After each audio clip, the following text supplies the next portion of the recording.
এক ব্যক্তি রাগান্বিত হয়ে তার স্ত্রীর কাছে কসম খেয়ে বলল, যদি আমি তোমার সাথে আগে কথা বলি তবে তুই তালাক।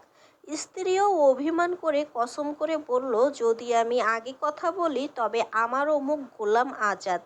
দীর্ঘদিন অতিবাহিত হয়ে যায়, কেউ কারো সাথে কথা বলে না, ফলে সংসার অচল। স্বামী আগে কথা বললে স্ত্রী তালাক হয়ে যাবে, আর স্ত্রী আগে কথা বললে তার গোলাম আজাদ করে দিতে হবে। এখন উপায় কি? এ নিয়ে স্বামী বেচারা খুবই চিন্তায় পড়ে গেলেন, কেবল আফসোস করতে লাগলেন। সংসার রক্ষা করার স্বার্থে স্বামী ছুটলেন আলেমদের কাছে। আলেমগণ সবাই এক বাক্যে বলে দিলেন, স্ত্রীর সাথে আগে কথা বললে তালাক হয়ে যাবে, আর স্ত্রী আগে কথা বললে গোলাম আজাদ করা ছাড়া আর কোনো রাস্তা খোলা নেই। সুতরাং হয় স্ত্রী তালাক, না হয় গোলাম আজাদ, এই দুই পথ ছাড়া আর বিকল্প কোনো রাস্তা নেই। আলেমদের দৃঢ় বক্তব্য শুনে লোকটির পেরেশানি আরও বেড়ে গেল। অবশেষে সে ইমাম আবু হানিফা রহমতুল্লাহ আলাইহি এর কাছে গিয়ে বিস্তারিত বিষয়টি জানিয়ে সমাধান বের করার অনুরোধ করল।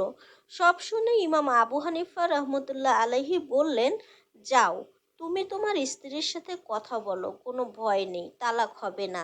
এই কথা শুনে সকল আলেম বিস্ময়ে ফেটে পড়লেন। সবাই বলতে লাগলেন, আমরা ইমাম আবু হানিফা রহমতুল্লাহ আলাইহিকে সবচেয়ে জ্ঞানী ভাবতাম, অথচ তিনি এই ফতোয়া কিভাবে দিলেন? শেষে সকল আলেম একত্রিত হয়ে ইমাম আবু হানিফা রহমতুল্লাহ আলাইহি এর কাছে এসে এর ব্যাখ্যা চাইলেন। ইমাম আবু হানিফা রহমতুল্লাহ আলাইহি জবাব দিলেন, স্বামীর কসম খাওয়ার পরপরই স্ত্রী স্বামীকে সম্বোধন করে কসম খাওয়াতে স্ত্রীর কথা বলা হয়ে গেছে।